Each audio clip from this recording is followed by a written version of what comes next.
Kementerian Pendidikan Dasar dan Menengah akan kembali mengadakan penjurusan IPA, IPS, dan Bahasa di sekolah menengah atas. Sebelumnya penjurusan itu telah dihapuskan pada era Mendikbudristek 2019 hingga 2024 Nadiem Makarim. Lalu, kini pemerintahan Presiden Prabowo Subianto memiliki alasan untuk menghidupkan kembali jurusan IPA, IPS, dan Bahasa di SMA.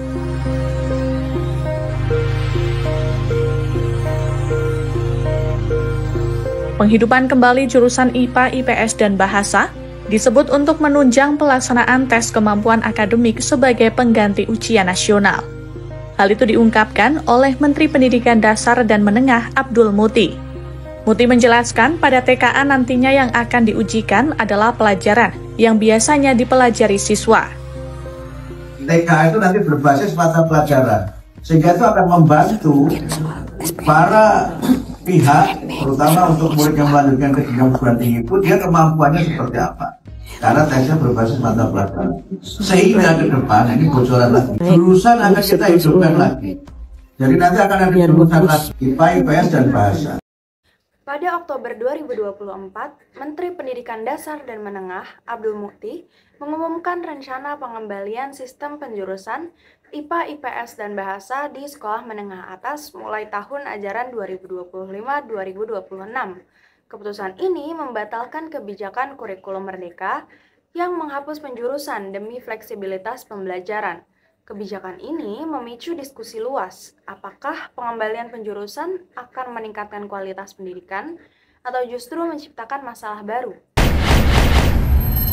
Kebijakan pengembalian penjurusan IPA, IPS, dan Bahasa di SMA yang diumumkan oleh Menteri Pendidikan Abdul Muti menandai perubahan signifikan dalam sistem pendidikan Indonesia. Mulai tahun ajaran 2025-2026, siswa SMA akan kembali memilih salah satu dari 3 jurusan tersebut, yaitu IPA, IPS, ataupun Bahasa. Kebijakan ini akan diatur melalui Peraturan Menteri baru yang mencabut Peraturan Menteri Pendidikan, Kebudayaan, Riset, dan Teknologi Nomor 12 Tahun 2024 yang menjadi pilar kurikulum merdeka. Sebelum kurikulum merdeka, penjurusan adalah norma di SMA. Jurusan IPA menarik siswa yang berminat pada sains, IPS untuk ilmu sosial, dan Bahasa untuk studi sastra dan komunikasi. Namun, sistem ini dikritik karena menciptakan ketimpangan. Jurusan IPA sering dianggap lebih prestisius, mendorong banyak siswa dan orang tua memilihnya meski minat mereka berbeda. Demi peluang masuk program studi seperti kedokteran ataupun teknik, kurikulum merdeka yang diperkenalkan pada era Menteri Nadiem Makarim menghapus penjurusan untuk memberikan kebebasan memilih mata pelajaran sesuai bakat dan minat, menghilangkan stigma antar jurusan. Namun, implementasinya menghadapi kendala. Siswa kesulitan memilih kombinasi pelajaran, sekolah kekurangan sumber daya untuk fleksibilitas ini, dan perguruan tinggi, baik dalam maupun luar negeri, melaporkan kesulitan menilai kemampuan akademik siswa tanpa spesialisasi yang jelas. Akibatnya, pemerintah memutuskan untuk mengembalikan penjurusan. Kira-kira, apa alasan pemerintah di balik keputusan ini? Pengembalian penjurusan didasarkan pada 4 alasan utama. Yang pertama, mendukung pelaksanaan tes kemampuan akademik atau TKA yang akan menggantikan ujian nasional mulai November 2025. TKA dirancang untuk mengukur kemampuan siswa dalam mata pelajaran spesifik seperti fisika untuk jurusan IPA atau ekonomi untuk IPS, sehingga penjurusan memungkinkan siswa mempersiapkan diri secara lebih terarah.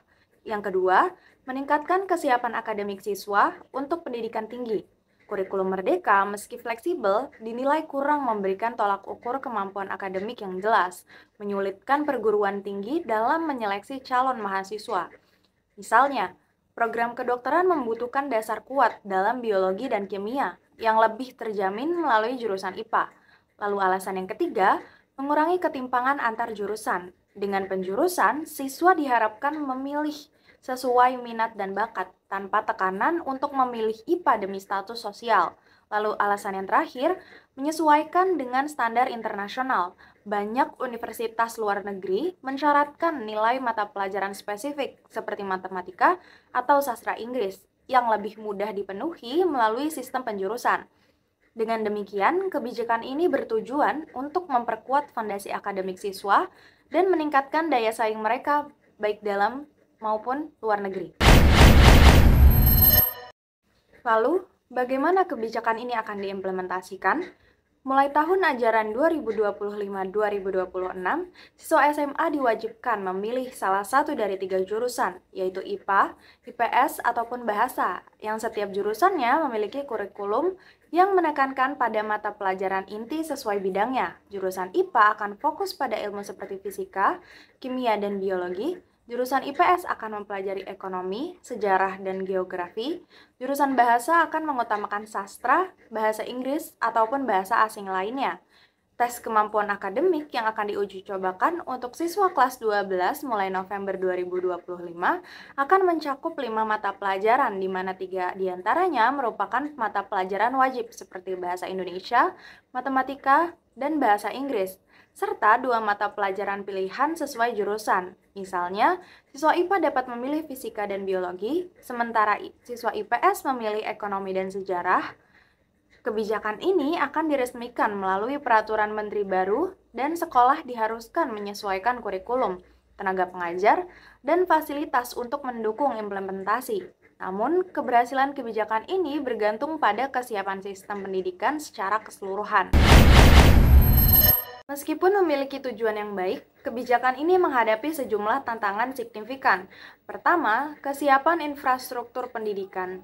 Banyak sekolah, terutama di daerah terpencil, kekurangan fasilitas seperti laboratorium untuk jurusan IPA atau perpustakaan yang memadai untuk IPS dan bahasa. Ketersediaan guru yang berkualifikasi untuk mata pelajaran spesifik juga menjadi kendala.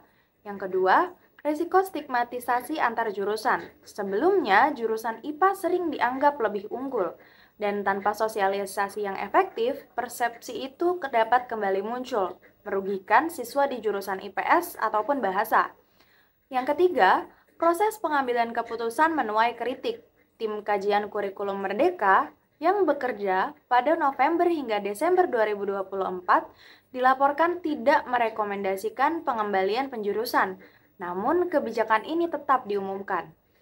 Pengamat seperti Agustina Kustulasari dari Universitas Gadjah Mada menyebut, keputusan ini berpotensi bersifat politis, bukan berdasarkan evaluasi mendalam. Federasi Serikat Guru Indonesia juga menyatakan bahwa kurikulum Merdeka belum dievaluasi secara menyeluruh, sehingga perubahan ini terkesan tergesa-gesa. Lalu yang keempat, kebijakan ini dianggap tidak selaras dengan peta jalan pendidikan nasional yang menekankan pendekatan STEAM, yaitu Science, Technology, Engineering, Arts, dan Mathematics, dan wajib belajar 13 tahun. Kritik ini menunjukkan perlunya persiapan yang lebih matang untuk memastikan keberhasilan implementasi. Kebijakan ini memiliki potensi dampak yang signifikan. Jika berhasil, penjurusan dapat meningkatkan kesiapan siswa untuk tes kemampuan akademik dan pendidikan tinggi, memungkinkan mereka mengembangkan keahlian sesuai minat, baik dalam sains, ilmu sosial, maupun bahasa. Sistem ini juga dapat memperkuat daya saing lulusan SMA di tingkat global. Namun, tanpa persiapan yang memadai, kebijakan ini beresiko memperlebar kesenjangan antar sekolah, terutama di daerah terpencil, dan menghidupkan kembali stigma bahwa jurusan IPA lebih unggul. Untuk memastikan keberhasilan, pemerintah perlu mengambil langkah strategis seperti melakukan penelitian dan uji coba skala kecil sebelum implementasi nasional. Kedua, meningkatkan pelatihan guru dan menyediakan fasilitas pendukung seperti laboratorium dan perpustakaan untuk semua jurusan. Yang ketiga, melaksanakan kampanye sosialisasi untuk menghilangkan stigma antar jurusan dan mempromosikan kesetaraan. Dengan langkah-langkah ini, kebijakan penjurusan dapat menjadi fondasi yang kuat bagi pendidikan yang lebih terarah dan inklusif. Tanggapan publik di media sosial X mencerminkan beragam pandangan terhadap kebijakan ini. Sebagian pengguna, terutama siswa, menyambut baik pengembalian penjurusan. Mereka berpendapat bahwa kurikulum Merdeka menyebabkan kebingungan dalam memilih mata pelajaran, dan penjurusan akan membantu mereka fokus pada bidang yang sesuai dengan minat dan tujuan akademik. Beberapa pengguna juga menunjukkan antusiasme melalui diskusi tentang identitas jurusan, seperti menyebut diri mereka tim IPA atau tim IPS. Namun, sentimen kritis mendominasi. Banyak pengguna menyatakan bahwa perubahan kebijakan yang terlalu sering membuat siswa menjadi subjek eksperimen pendidikan. Mereka mempertanyakan kesiapan sekolah, terutama di daerah, untuk menyediakan fasilitas seperti laboratorium atau guru berkualifikasi. Sejumlah pengguna juga menyoroti bahwa kurikulum merdeka belum dievaluasi secara menyeluruh, sehingga keputusan ini dianggap prematur. Ada pula kekhawatiran bahwa kebijakan ini lebih merupakan respon politik terhadap tekanan publik ketimbang solusi berbasis data. Meski demikian, sebagian pengguna tetap optimis dengan catatan bahwa pemerintah harus memastikan pemerataan sumber daya pendidikan untuk mendukung keberhasilan kebijakan ini.